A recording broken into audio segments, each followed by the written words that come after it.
Psalm 70. This psalm is practically identical to Psalm 40 verses 13 to 17. Scholars say it's a detached fragment, broken off even in mid-clause. This is the second psalm, which is a repetition of another, the other being Psalm 53, which we looked at recently.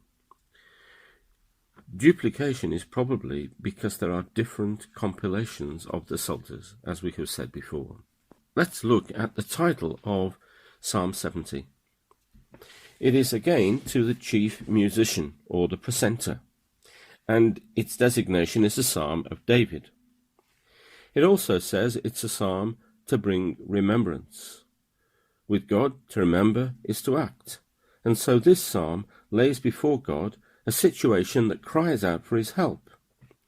It's worth looking at Psalm 38 to see a similar introduction. It also may have been a psalm used at a memorial offering at the temple, as people made their sacrifice, emphasizing to God the sacrificial gift and therefore the need for help. On reading the two psalms, Psalm 70 and Psalm 40, it is immediately obvious that Psalm 70 has a greater sense of urgency within it, including the opening line. The Hebrew is literally, God, to deliver me, Lord, to my help, hurry. The older translations opened it with, make haste, indicating the urgency of this phrase. Verses 1 and 5 have a great urgency, but the inner verses have the tone of something blurted out. Here is a black and white world of goodies and baddies, taking us back to the simplicity of Psalms 1 and 2.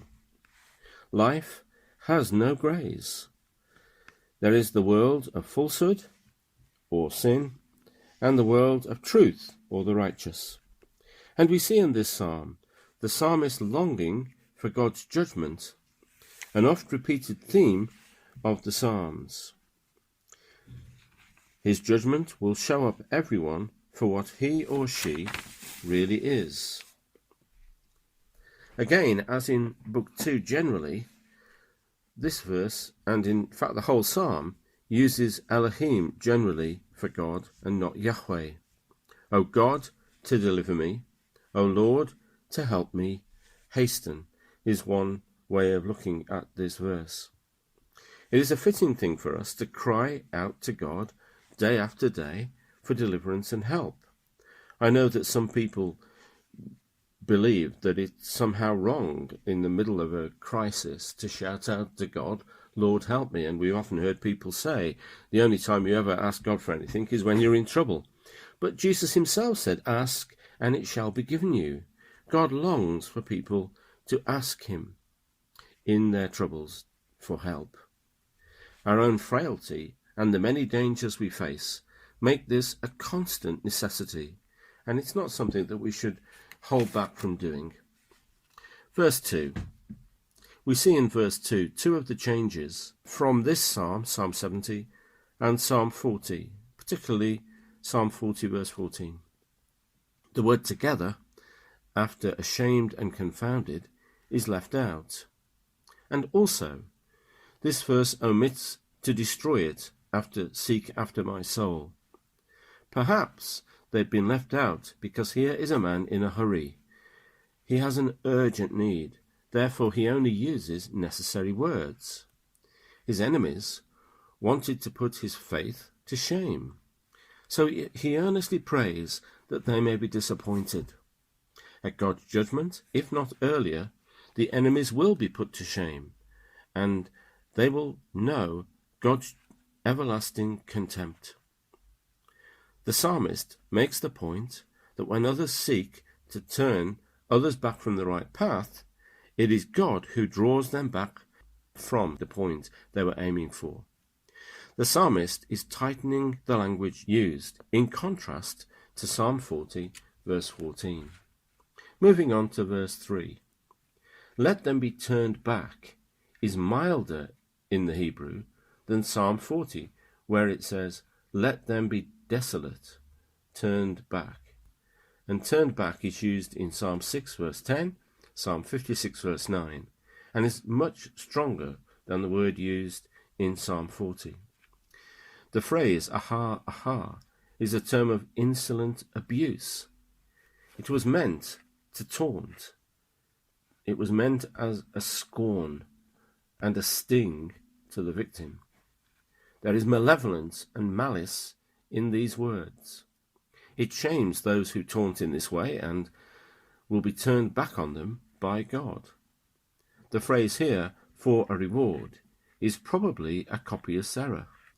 Let them be turned back for a reward also, says Psalm 40, for shame. Verse 4. Verses 4 and 5 have a sequence within them. The sequence is God, God, and Lord, or Yahweh. Whereas in Psalm 40 verse 16, the equivalent verse, the sequence is Lord, Yahweh, Lord, Master, my God. This really illustrates the general interchangeability of the terms for God.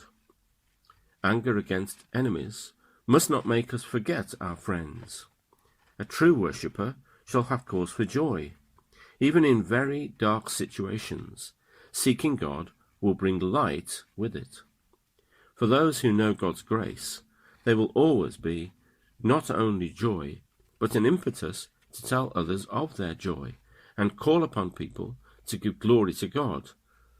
The verse says, let God be exalted. We move on to the final verse of this psalm, verse 5.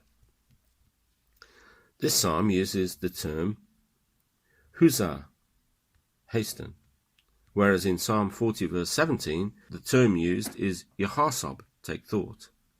This again emphasizes the urgency of the matter in Psalm 70. There is not a moment to lose, or so it seems from the psalmist's perspective. Such a situation is outlined in Daniel chapter 10, verses 2 following and 12 following, John chapter 11, verse 5 following, and Isaiah chapter 60, verse 22b. In this verse, the psalmist reminds us that our poverty is our wealth, just as our weakness is our strength. Visions of Philippians 2, verses 6 to 11 come to mind. Christ put aside wealth and power to become a person like us. The ending of this psalm emphasizes haste and pleads with the Lord. The psalmist's help and deliverer, even the Lord himself. The use of Yahweh reminds us of the appeal to God's powerful and holy nature. In his need and poverty, the psalmist calls on the powerful presence of Yahweh. For Christians, this plea, calling upon God, finds its answer in Philippians 4, verse 13.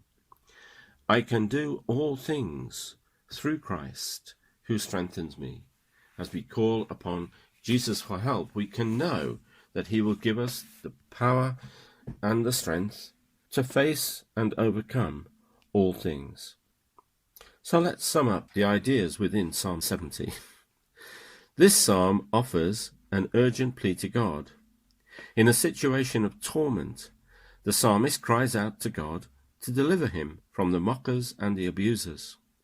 He points to the joy of those who cry out to God, seeking his presence, and to see him magnified in their lives. Seeing the greatness of God and the reality and urgency of his own need, he calls on God to quickly deliver him because of the poverty of his own resources. We have a deliverer who understands our human need and circumstance. Why? Because that deliverer, Jesus, has, as we say, been there, done that, got the t-shirt, or should we rather say, got the stigmata. In him, now exalted, we have a God who gives strength, who enables us to live in dire circumstances, and gives us the necessary deliverance from all that we face in order that we can overcome it. A great sign of this is the sign of the resurrection. the risen, ascended Lord, who helps us overcome even the most powerful danger of all, the danger of death, bringing us life and a real sense that he is with us to help us, no matter what the situation may be.